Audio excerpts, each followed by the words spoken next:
As you have seen that there are 3 papers, and the organizers had given, I think, around 20-25 minutes to each one. Then I request first Dr. Ramaratnam. He is the Vice Chancellor of Jagadguru Kripalu University, Bhubaneswar. And the rest he will introduce himself a little in a minute or so. And more he will be introduced by his presentation. So I request him to make the first presentation. Shri Gurubhyo Namaha. Honorable Professor, my dear colleagues and friends, it gives me great pleasure to be with you this evening and present or share some views on proper understanding of religions for education in all-inclusive spirituality. Before I commence my paper, I would like to make a small announcement. I will cut down on my own introduction or introduction of myself. I'll just make a very small announcement stating that our own Jagadguru Kripalu University is going to conduct one international conference on yoga and naturopathy for 21st century from 14th to 16th of December. So an information sheet and an invitation letter is with me. Those who are interested can contact me. Well, I think the introduction given by the chairman of the session is good enough. So I will just proceed with my paper. The title of the paper is Proper Understanding of Religions for Education in All-Inclusive Spirituality. Next, I begin with prayer Paritranaya Saudhunam Vinashaya Dushkritam Dharma Samsthapanarthaya Sambhavami Yuge Yuge. I find this a very secular prayer for that matter. And we have Lord Krishna. And my address and email ID are available in the next plate 3. And I begin with Swami Vivekananda's reference to spirituality in the 4th plate. Well, Swami Vivekananda defined spirituality as consisting of only 2 things: faith in oneself and a concern for fellow human beings.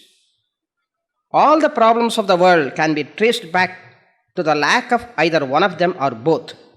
If people lose faith in themselves, then they lose faith in others also. Consequently, the human mind will be gripped by mistrust and suspicion instead of peace and tranquility. Next, one of the ways of building mutual trust is to understand the universal principles that are enshrined in every religion. Next, religion is meant for uniting people and not for dividing them. Next, the grand ideas of every religion must be imparted to the young minds through a proper system of education. Secularism does not mean banishing the word religion itself from educational system. That is what we have done in our system. And the consequences we are experiencing. The true aspect of secularism exists in making people respect all religions of the world as equal. Next, every religion consists of ritual, philosophy and mythology. The nature of these 3 may differ from religion to religion, but certainly there are universal principles in them that are acceptable to the entire humanity. Such principles are to be highlighted in religious education, which must be included in the curriculum of all educational institutions. A proper understanding of religion will help to wean our youngsters away from taking terrorism and also help them to fight against such global problems. Next, we may take up only one aspect of these 3, ritual, mythology and philosophy. Only one I am going to touch upon, that is about ritual. We may take up the ritual education first. Ritual is spiritual. The closeness between the 2 terms does not stop with the phonetics alone. It goes beyond it. All aspects of spirituality are found in the rituals in a good measure. Generally, if something is done in a mechanical fashion, we say that it is done in a ritualistic way. This is not correct. Rituals are not meant to be performed in a mechanical fashion. There is a deeper significance in them. If the rituals are properly performed and understood, they will help one to understand the religion itself as a whole. If the religion is understood properly, then people will begin to respect each other, which in turn will help to reduce mistrust, jealousy, anger, malice, and ill will in the world. By neglecting religion and ritual, we neglect human development itself. There are universal principles in rituals also. Most of the rituals, as we know, are symbolic. We have to go beyond the symbols and understand the real significance behind the symbolism of rituals. Rituals are the essential first step in spiritual development, but you cannot avoid it. One should not stop at the first step itself. One should proceed further. One should go beyond these steps. But one cannot avoid the first step and jump to the third or the fourth step. One will stumble and fall. Rituals have to be performed in order to go beyond the rituals. Next. In any spiritual endeavor, the essential prerequisite to attain is Chitta Shuddhi. Chitta Shuddhi, mental purity. By performing the rituals sincerely, one attains mental purity. Rituals are action oriented. An action cannot be done properly without concentration of the mind. When the mind is concentrated on the ritual action, it will be free from impure thoughts. 2 hours of ritual in a day means 2 hours of pure thoughts. In course of time, the performer will train himself to retain pure thoughts even at the time when he is not performing the ritual or when the performance of rituals is over. This is how ritual can lead to greater spiritual practices. By a proper understanding of the rituals of all religions, one will begin to have good grasp of the concept of universal brotherhood in the spirit of Vasudhaiva Kutumbakam, which we already heard in the morning. Then the next. The Rigveda says, Ano bhadraha kratavoyam tu vishvataha. Let noble thoughts come to us from all directions. Such ideas are available in every religion for that matter. Such ideas must be imparted to our young students. Next. Another example of the universal spirit of the Vedas is the Gayatri Mantra, which is well known. The next. Let us take, for example, the rites performed at the birth of a child, namely the Jatakarma. It is prescribed by all the Grihya Sutras. The Brahma Purana gives a religious significance to this ceremony. On the son being born in the family, the gods and forefathers come and rejoice, and therefore worship, offering of gifts, and oblations into the fire are to be performed to mark that occasion. One may give according to one's own capacity as dana. A piece of gold, a piece of land, a cow, or a horse, or a goat, or an umbrella, or a garland, or a roll of bed, or a chair, or a house itself, according to one's own capacity. The next. There is a ritual text called Veeramitrodaya. It says, Tatra dadyat suvarnam cha bhumim gam turagam tatha chatram chagam cha malyam cha shayanam cha asanam griham. One may give according to one's own capacity. All these things. Next. The Jatakarma removes the congenital defects. Hence, it must be performed. The birth rite, R-I-T-E, is the birth rite, R-I-G-H-T, of every child. The birth rite is the birth rite of every child for that matter. Next. So, at the birth of the child, the father takes the child on his lap and chants a very significant mantra, Asmin Naham Sahasram Pushyami Yedham Anah Svavashe. Quoted in the Apastamba Grihya Sutra. May I attain more and more prosperity. May I attain 1,000 and odd objects of desire through this son. This child, son also refers to child. So, this is the prayer of every father for that matter, whether he utters the mantra or not in every religion. The son should bring prosperity to the family, the child should bring prosperity to the family. It is in the form of a mantra. What is the harm in performing this ritual? It is a universal aspect. Then, next, the father then pronounces another significant mantra. Angat sambhavasi, hridayad adijayase, atma vai putra namasi, sajiva sharadashatam. You are born out of every limb of mine. You are born out of my very heart. You are fame, popularity, strength. So these are the prayers. Then in the course of this ritual called Jatakarma or birthright, according to Bodhayana, a homa is prescribed with the Rigvedic mantra, Adbhya Sambhuta Prithivyairasa Acha Vishwakarmana Samavartatadhi Tasyattvashta Vidadad Rupameti Tat Purushasya Vishwamaja Namagre. Very significant mantra. Next. Here I would like to draw your attention to the birthright in the Islamic tradition. We find striking similarity between the Jatakarma and the rituals performed at the birth of a child in Islam. At the birth of the child, the father whispers prayers in the ears of the baby in Islam. In Islam also, according to Hinduism, in Islam also, the breastfeeding is commenced in a ritualistic way as in Indian tradition. The Quran insists on breastfeeding at least for 2 years after the child is born. On the 7th day of the birth, guests are invited and a celebration takes place. An animal is slaughtered and 1/3 of it is given away to the poor people. In Hindu tradition also, the 6th day night and the 7th day morning are very important after the birth of the child. Some rituals are performed for the safety and security of the child. Bana, the celebrated author of Harshatarita, he also refers to this particular 6th day Jagarana. Shashti Jagarana, he says.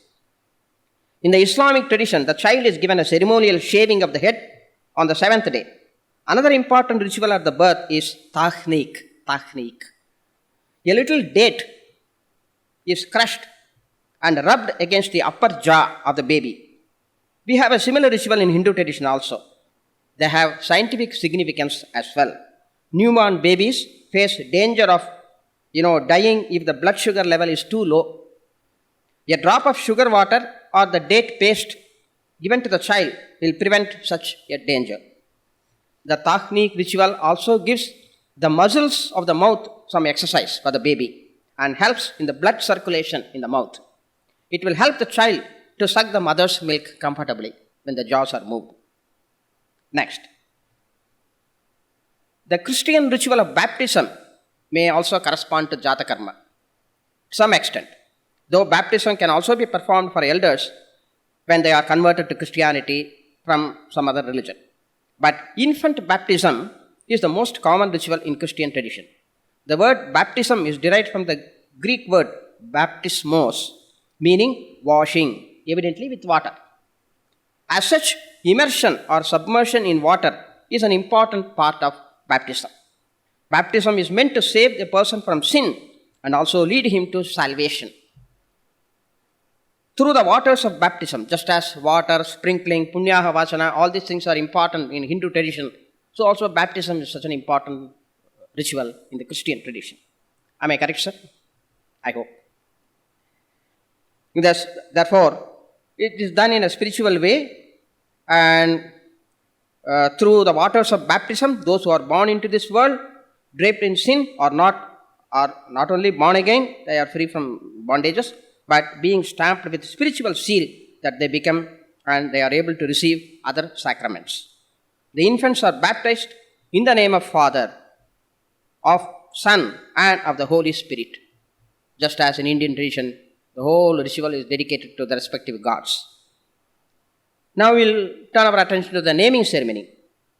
According to the Grihya Sutras, Dvayaksharam Chaturaksharam va nama Purvam Akyatottaram, etc. It gives the instructions are given. The idea is the name given to a son may consist of 2 or 4 syllables. The first part of the name should refer to an object and be a subanta, and the last part may refer to an action and end with quip affix. The name may end with visarga or a long syllable. The ghosha letters, that is the last 3 letters of each varga, the semivowels, and the letter ha should be placed in the beginning. It should have an antastha letter, that is yara lava, in the middle. Time? Okay. How many minutes more? Maybe 5 minutes?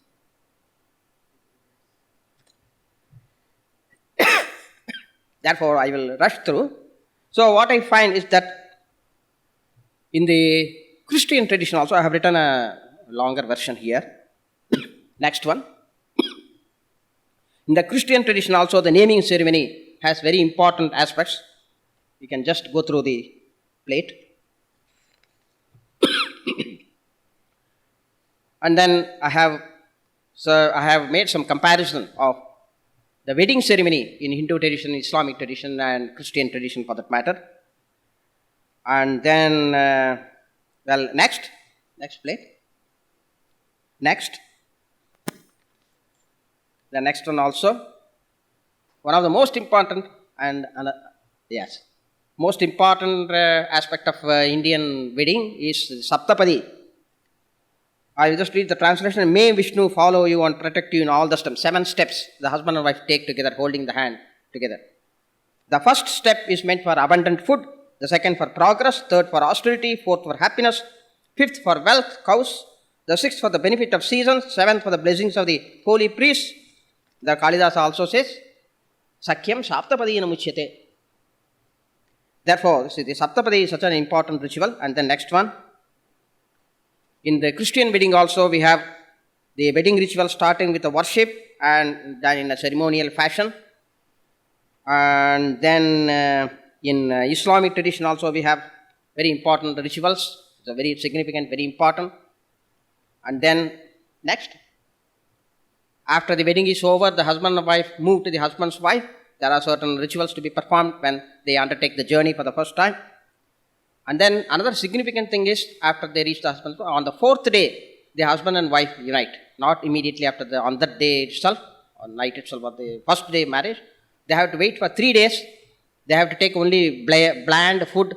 They have to observe fasting. And only on the 4th day they unite.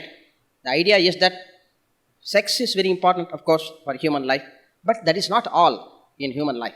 Therefore, they should transcend beyond this and unite for the sake of producing beautiful progeny, wonderful citizens for the country.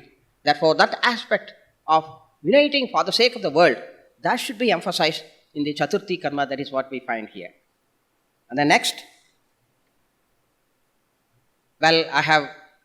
this is not simply ritual.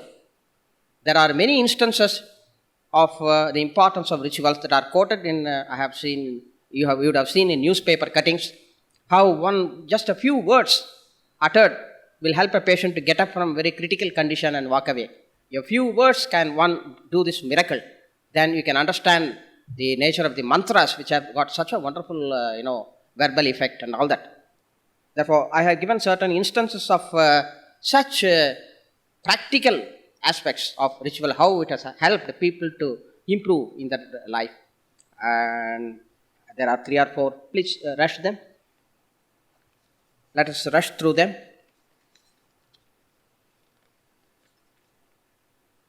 Therefore, I would like to conclude this paper with the words of Mr. G.N. Devi. It was published in Ritual as the World View, published in the folio on ritual in the Hindu, dated July 26, 1998. He says, ritual, after all, is probably the most imaginative and dynamic way of making sense of the immensity of the worlds unknown to us in the cosmos. Therefore, as long as there is even a small corner of the cosmic space that remains outside the scope of scientific calculations, ritual will continue as an important feature of human societies. Om Shanti, Shanti, Shanti. Thank you very much.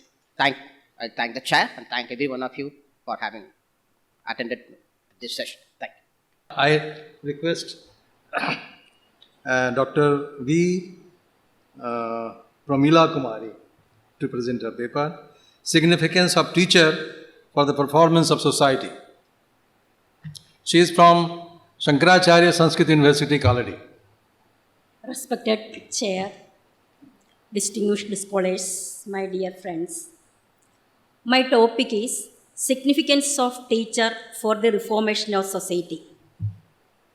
Here, I wish to denote who is the teacher, what are the qualities of a teacher, is the teacher absolutely necessary, how far can he help helps his disciple, and how he reforms the society. Now, let me read my paper. Education is the eternal process of progressive development of man's innate powers, that is, physical, mental, social, cultural, moral, and spiritual.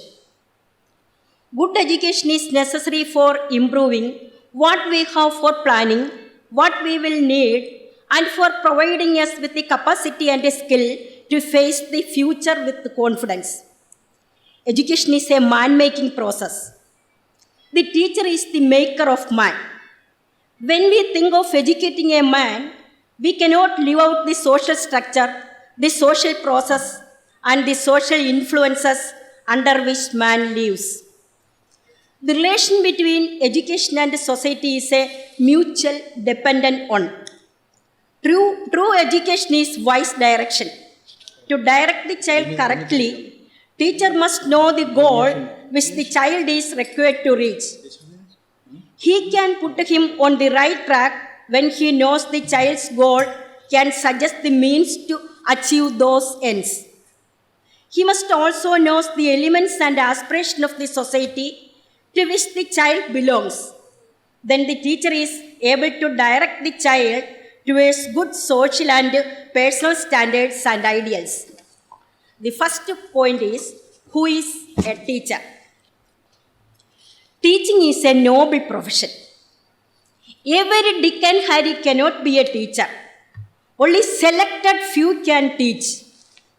The meaning of teacher, Guru, is Gushabdastvandagarasya Rushabdastannirodhakaha Amthagara Nirodhitvat Gururitya Pidiyade. That means, Gu means Ajnana, ignorance. Ru means to destroy the ignorance. Thus, one who tears the veil of ignorance is called teacher. The teacher is one who is straightforward, frank, innocent, pleased, not greedy, who is trustworthy, has mastered his subject, has insight and perspective, has both theoretical knowledge and practical wisdom. Srimad Bhagavad Gita also tells us that the teacher should have great patience and self-control. He is free from ragadvesha, harsha shoga, egoism, anger, moha, pride, etc. He is an ocean of mercy. He has full of knowledge of the self and the Vedas. He can dispel the doubts of the ambitious aspirants. He does not expect anything from anybody. The Chandogya Upanishad compares teachers to the cow that nourishes us with its milk. The cow expects nothing in return. It serves us with no expectations for itself, and it gives with affection and complete selflessness.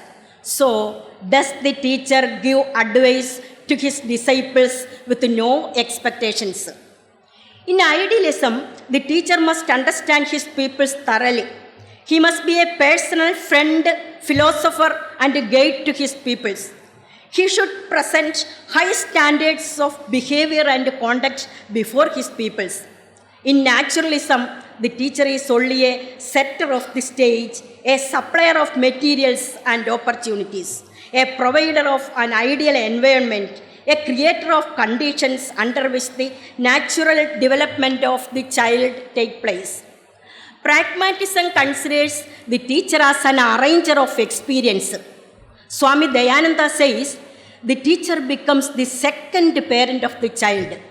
He should have deep knowledge of his subject and how to employ thought-provoking techniques and thereby to encourage his pupils to think for themselves. Really, teachers are leaders of the society. They must know what is happening around them daily. They must have a deep understanding of human relationship. They are the builders of the nations. From the above lines, we can understand that who is a teacher. The second point is qualities of the teacher. Planning is an integral component of remarkable teaching. A well-prepared lesson helps to overcome the feeling of nervousness and insecurity, especially to someone in the first attempt at teaching. Mr. Bagley emphasized the importance of daily preparation in these words. However, able and experienced teacher, he could never do without his preliminary preparation. Tagore also says, a teacher can never truly teach unless he is learning himself. A teacher must refresh himself by constant reading, not only about his subjects, but those books also which touch life at every point. Knowledge alone will not suffice to make a good teacher. He must take care of the emotional, physical, mental, and spiritual well-being of the children. He should keep the physiological records of each individual's development, his weight, height, and the measurement. In Vedic outlook, the teacher possessed virtues of affection, humility, truthfulness, etc. Plain living, high thinking, disciplined routine, abstinence from pleasure, mental control, and above all, sincerity were the chief character of an ideal teacher. He must conquer anger, which is a great sin and which prevents from understanding the student. One who does not like children should not stay in teaching. An educationist once classified teachers into 4 categories. A poor teacher tells, a good teacher teaches, an excellent teacher demonstrates, and an outstanding teacher motivates. Really, a true teacher teaches not only by what he says and does, but very largely by what he is. Teacher's personality is the most vital influence on the pupil's learning, manner, behavior, and above all, his character and personality. Students are imitative and suggestive by nature. They imitate the dress, voice, habits, and manners of the teacher. The likes and dislikes of teacher becomes their likes and dislikes. So, the teacher is a role model for students. Therefore, they must undergo an inner training. They should try to find out their own shortcomings and try to remove them. The teacher should not show undue favor to some. All should be equal in his eyes. Undue favor to some students will lead to frustration among them. He should be a guide and inspiration to his students. He should be punctual, clean, and disciplined. Teacher's life has to be quite charged with a spirit of service and sacrifice. He is engaged not simply in the training of individuals, but in the formation of the proper social life. I think these are the basic qualities of a teacher. The next point is the teacher absolutely necessary? A teacher is absolutely necessary for every aspirant in their spiritual, mental, physical, and social development. Really, the disciples will not be able to find out their own defects. It is only the teacher who will find out their defects. Just as a man cannot see his own back, so also he cannot see his own errors. Therefore, they must live under the teacher for eradication of their evil qualities and defects. Guru Tattva also says, Karnatharam Gurum Prapya Tatvakyam Plavavat Dridham Abhyasa Vasana Shaktya Taranti Bhavasagaram. That is, people cross the ocean of samsara by sitting in the strong boat of the sentence of the Guru, blown by wind of the power of practice and past samskaras by the pilot Guru. Gita also says, Ubadechyandi te jnanam jnaninas tattvadarshinaha. Consciously or unconsciously, the teacher daily shapes the character and destiny of students through the influence of his thoughts, words, and deeds. This privilege to mold the character and personality of the child is a great opportunity and a sacred duty.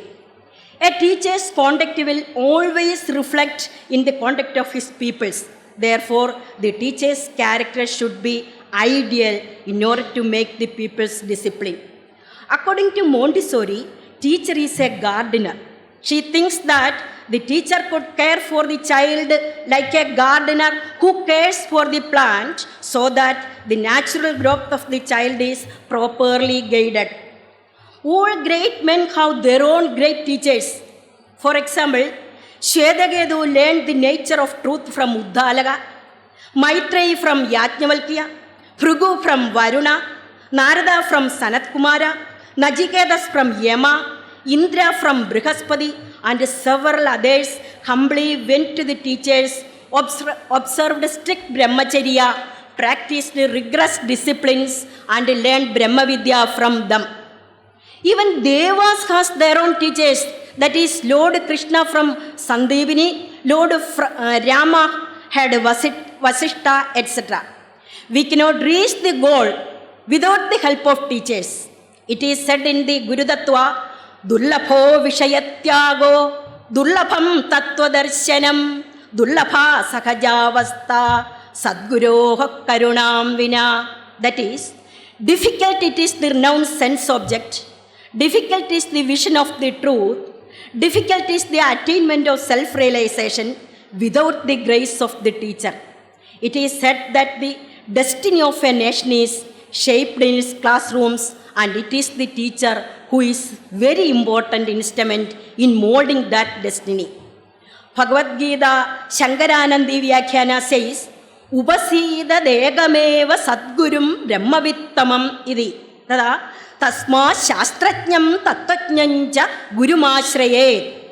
From the above examples, we can understand that there is no doubt a teacher is absolutely necessary for their physical, intellectual, emotional, and social growth. Next point is, how far can he help his disciple? The influence of the teacher over his people is very great. There is in every child a wonderful power called inner potential. This potential is of the three forms: power of knowledge, power of will, and power of action. When these powers are awakened through careful and patient chiseling, the child will shine in the society as an accomplished person. As a teacher, his own primary responsibility in life is to uncover this potential in his disciple. The teacher plays an important role in molding and shaping the attitudes, habits, and manners, and above all, the character and personality of the children. The school should be a home for the child.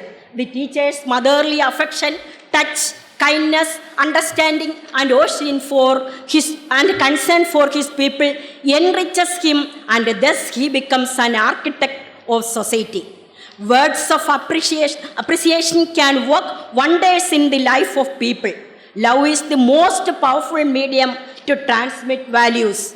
If the teacher forms a caring relationship with the students, it will improve his mutual interaction, and this in turn will foster their desire to learn from him and bring into practice his moral teachings.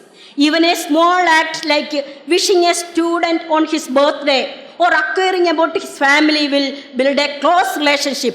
Direct contact, even if only for a few moments, will have a profound impact on the students. This will also give him an idea of their strength and weakness and their socio-cultural background, which will help him to deal with him. He removes all their troubles, sorrows, and obstacles. He shows them the right divine path. He gives them the rope of knowledge and saves them when they are drowning in the ocean of samsara. His presence purifies all. In such a way, the teacher can help his disciple. Now, I concluding my paper. Teacher is a member of the society. Teaching had become a mode of reforming society. Reformation means to bring about changes in socio-religious fields, which in turn changes evil beliefs and superstitions. A teacher can play an important role for the reformation of society. Social responsibility, which is the hallmark of the teaching profession. His attitude in society should be of enthusiasm and optimism. He should be guided by the ideals of democracy, secularism, and socialism. He should appreciate the changing needs of the society and play a positive role. The students, Parents and the community as a whole feel the pulse of the institution through the teacher. Teachers solely pave the way for an enlightened society. The nation is not in the hands of the government, not even the hands of the soldiers, but the hands of a teacher.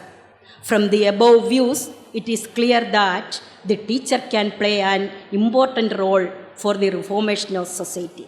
Thank you. Thank you, Dr. Pramila.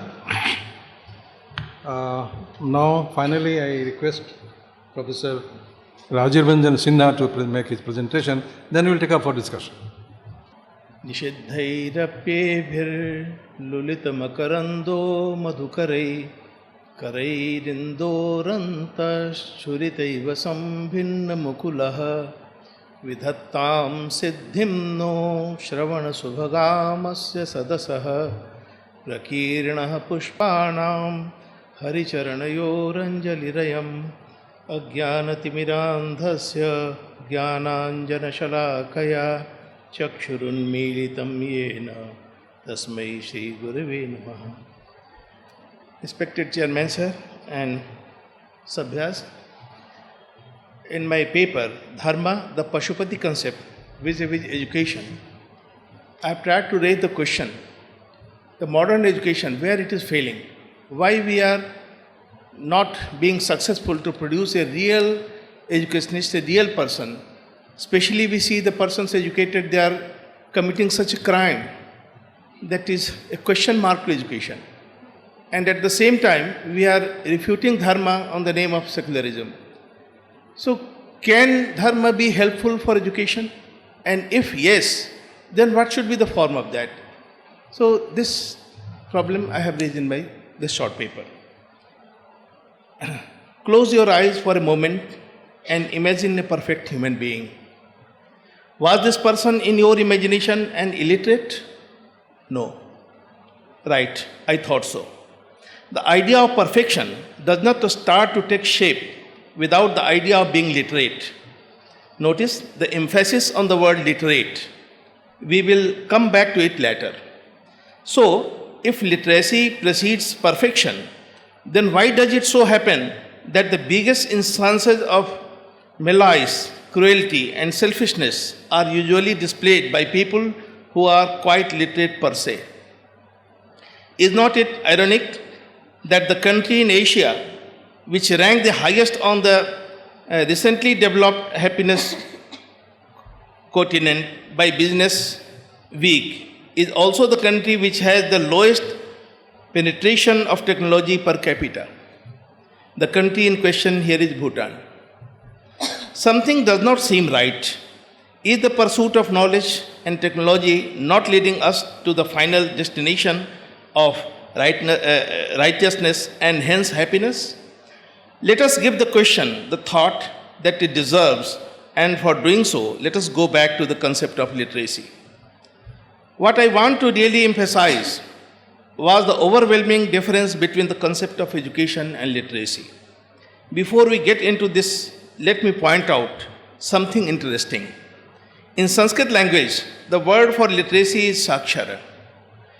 If it is written in the reverse order in Devanagari script, then what we get is the word Rakshasa, meaning the monster or devil.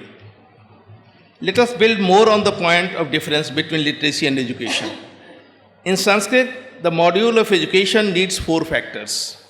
Pramata, the knower; Prameya, the subject of knowledge; Pramana, source of or means of knowledge; and Pramiti, the true knowledge. If a single factor of these is missing or corrupt, the education gets deformed.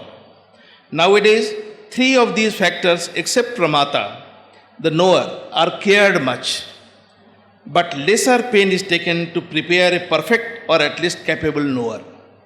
If the knower has a true world view and a wide universal vision, his knowledge can produce a lot of happiness and peace, not only for the human race, but for the whole globe.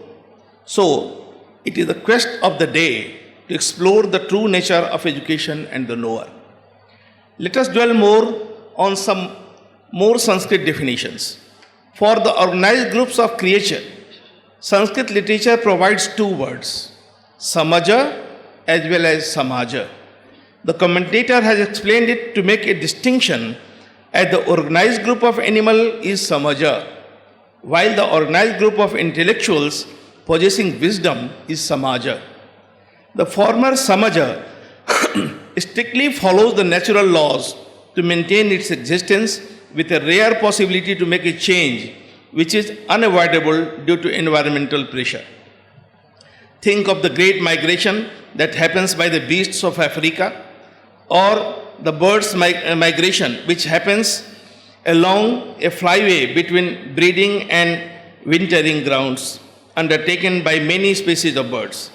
This is the primate instinct embedded in their genes for the search of favorable breeding and hunting grounds of the quest of nature to maintain the ecological balance.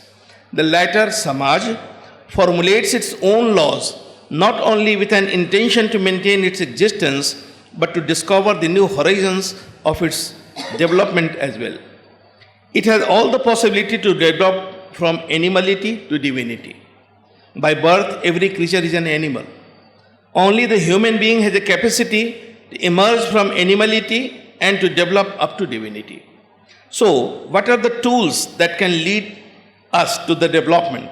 The foremost and perhaps the only tool that can help us transcend this journey is dharma.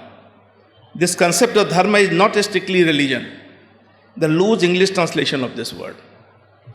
But before we dwell more on the all-encompassing concept of dharma, let us look into the idea which I like to refer as Sanskrit word Pashupati, literally meaning Lord of the animals and frequently used for Shiva, on one of the most significant deity in Hindu mythology.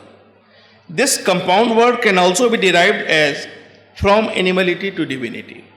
This word includes the whole concept of dharma. The word dharma has multi-meaning, intrinsic nature, acquired quality, approved behavior, discriminating factor, and many more as well.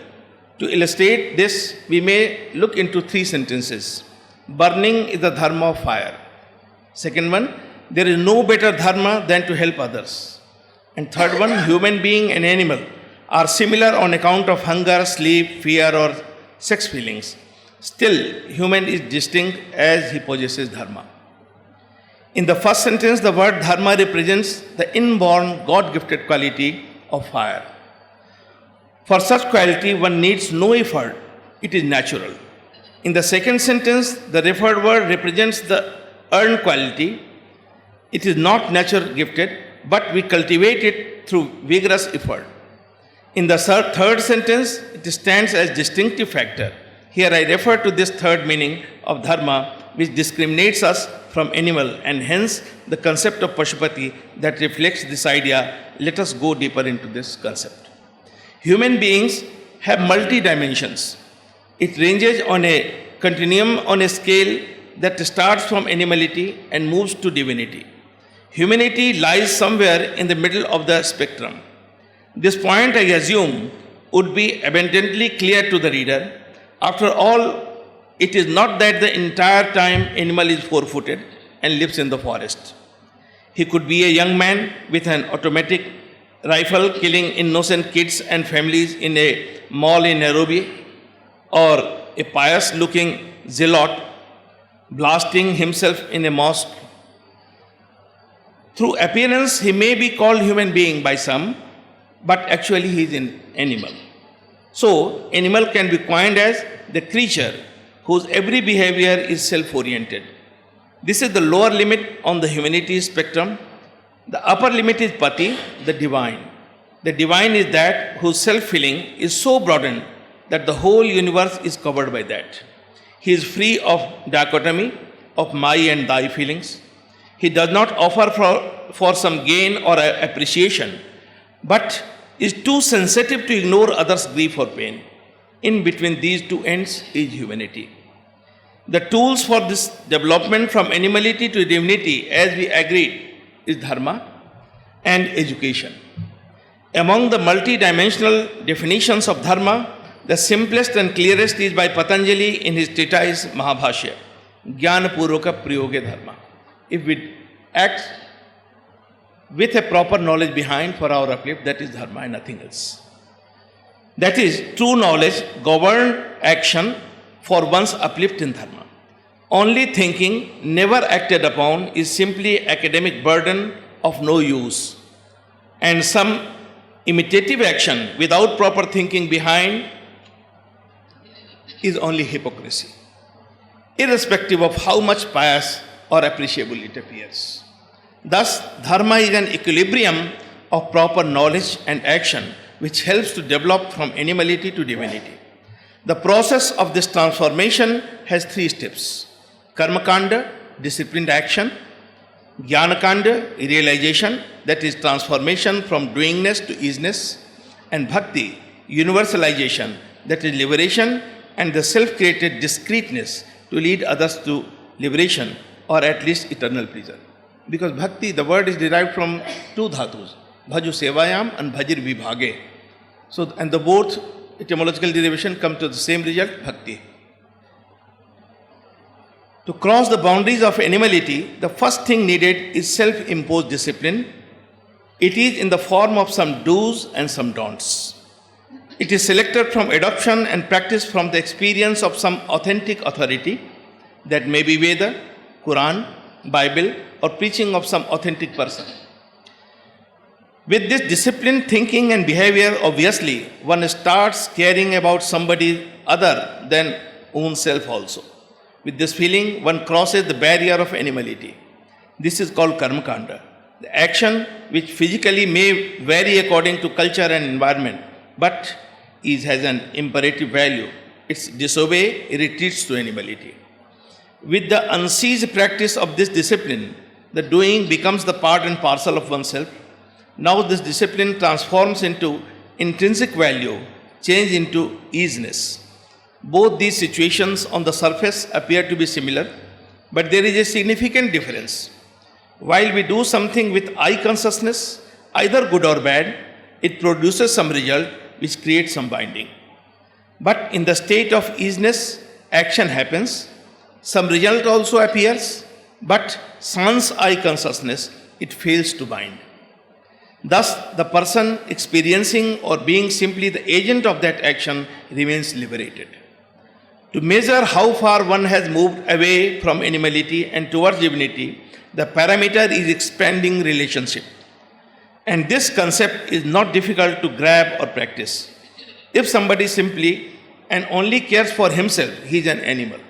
But if he cares for his family members also, curtailing his own necessities, he is moved a bit towards divinity. If one cares for his neighbor, then for villagers, then on for countrymen, moreover for the humanity, and ultimately for all the creatures, such expanding area of relationship determines his progress towards divinity. This is second stage of dharma, that is jnanakanda, the realization of unity or dissolving of I consciousness. The third stage is bhakti, the devotion.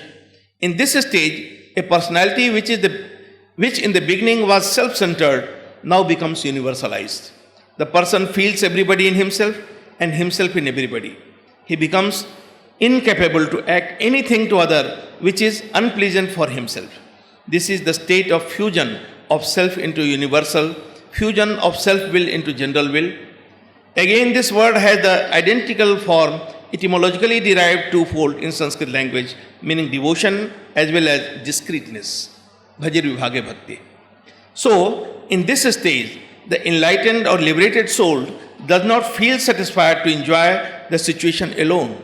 He returns back to the social life to lead others who are in grief and suffering, to lead them to happiness and ultimately to liberation in the form of good saint or leader or teacher or social worker, in any form of a kind and sensitive human being. There he attains divinity. Thus, the gamut of action, knowledge and devotion, oblique responsibility to lead is dharma, which helps the transformation of an animal to divine. Hence, coming back, dharma is a Pashupati concept, that is, source of development from animality to divinity. As dharma is a Action governed by true knowledge, Shiksha, that is education or true understanding, is the basic of that. They cannot be separated because Dharma is action controlled by education and education is knowledge to be put into action.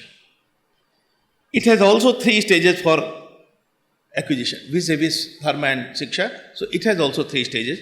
Shravana, literal meaning to listen, but real, as I have explained, to acquire the facts through disciplined efforts. Manana, literal meaning to ponder over, but the meaning I have used, critical and logical analysis. And Nididhyasan, literal meaning to adopt, to establish, but the meaning I have explained, to digest and adopt as undividable part. In the first stage, sincere quest with disciplined living, thinking and behavior is a must while collecting the facts. The disciple must be disciplined, sincere, obedient to the teacher and honest to the discipline where he is making a search. He must be well acquainted with his goal. In the second stage, he must be analyzing the facts. He should by all means avoid the dogmas. He should develop the faculty of criticizing and examining the fact. Something should not be accepted irrespective of the fact that it is produced by some towering personality unless it is well analyzed and examined. In the third stage, he should make the conclusion the part and parcel of his own consciousness. He should not only utter and repeat the facts, but should act upon sincerely. Now, if we intend to cultivate a real human generation, a true pramata, a real educationist, a student, knower, we are bound to mingle the both. Dharma and education respectively, one by one stage of dharma as well as education. In the first stage, students must be trained to acquire the knowledge with adoption of disciplined life. The life must be simple and communal as well. The values like sensitiveness towards others' pain and helpfulness should be taken into care to crop up. They should be trained not to act anything adverse to others which is not pleasant to themselves. Simultaneously, they should be encouraged to the daily practice of some sort of exercise, preferably yoga type, and outdoor games to keep them physically and mentally fit and sound, and also to keep them away from intoxications. They should not be allowed to lead luxurious life. This is the fusion of Karmakanda and Shravana. In the second stage, they should be helped to develop the capacity of critical examining and to realize the thesis of the study by heart. This is actually the transformation of knowledge into wisdom. Prajna, they can refrain themselves from the mere discovery of inventions which are harmful for the planet. This is the fusion of Nididhyasan with Bhakti. Only the fusion of the above nature 2 factors can make the education fertile to create a peaceful and happy world. This is what separates education from literacy, and this education paves the way from Pashu to Pashupati. So, friends, we have heard 3 presentations of 3 prominent scholars. Dr. Ramaratnam I agree with him that this religion, in that particular sense, that it should not be practiced for division, for religion. It should encourage tolerance and should not lead it to n number of tensions. That kind of a religion, I remember that one full year, Professor, I was engaged with understanding the meaning of finding the correspondence of the term religion in Sanskrit, and I could not, somehow. Then I thought that can we have a definition of the kind, and then Mimamsa was the only source that I could go there. So samskara adhayaka karma. So all that activities, all customs, manners, all that we practice, they all are preparing our mind to take a leap for reflection, deeper and deeper reflection. Shankaracharya, therefore, in Ishabhasyopanishad, in the second mantra, Kurvan neveha karmani jijipshe satam samaha. It should not be discarded. What is required is that a proper approach, proper thought, there comes universality. So it is all transformation of mind that should take place through this kind of religious activities. I agree with you, and I also agree with the proposal that we are going to take up a resolution that this should be incorporated, but in the form that we have all trying to present it in the educational system. So I thank you very much for this excellent presentation. Then you have heard another paper on Guru, a teacher. Again, I remember a verse of Shankaracharya's Shatashloki. And here in the first verse, he is trying, with whom should I compare a guru, an ideal guru? I want something with whom I can say, Guru is like this, should be like this. And he says that it is not possible for me to find. Drishtanto naiva drishtaha, he says. I do not find an example. Sadgurur jnanadhatuh. So a guru should be a Sadguru. Who is he? Who is a Jnanadata, Jnani. And he is caring, and ultimately he goes on telling, it's a very big poem, and he concludes that Swa Samyam Vidhatte. A guru is one, a teacher is one who creates exactly like him the other, another one. So a lamp is producing another lamp. That is guru. And I agree with you, there is also another method of transformation. All these actions are actions of transformation mind. So, Manashuddhi, preparing the mind to take up deeper and deeper reflections to discover the universal nature of reality. And that is the tradition, that is the culture from which, so I thank you for making your prayer. And ultimately, exactly. Yadyadya acharate sreshtastattadeve taro janaha sajat pramanam kurute lokastadon. You should be an ideal. The guru should be an ideal. And therefore others can follow. So that should be the idea of a teacher. Thank you for a very good topic and good presentation. And then dharma should be the central in education. And rightly he said, ultimately what is required? Prajna vivekam labhate. Now, we all agree, there is no disagreement that education should produce knowledge.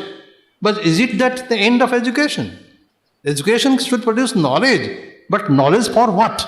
That question the tradition has also gone into that. And he says that prajna vivekam labhate. Ultimate goal should be the wisdom. And wisdom again is expansion of mind, universalizing the mind and discovering the truth. So, thank you, Professor Sinha, for making this, drawing our attention that education must be, policies must be devised in such a way that these universal values are taken care of, addressed properly in the proper way in educational systems of our country, not only of our country, of all the countries of all human beings. Now, with these few comments, I open these papers for your comments.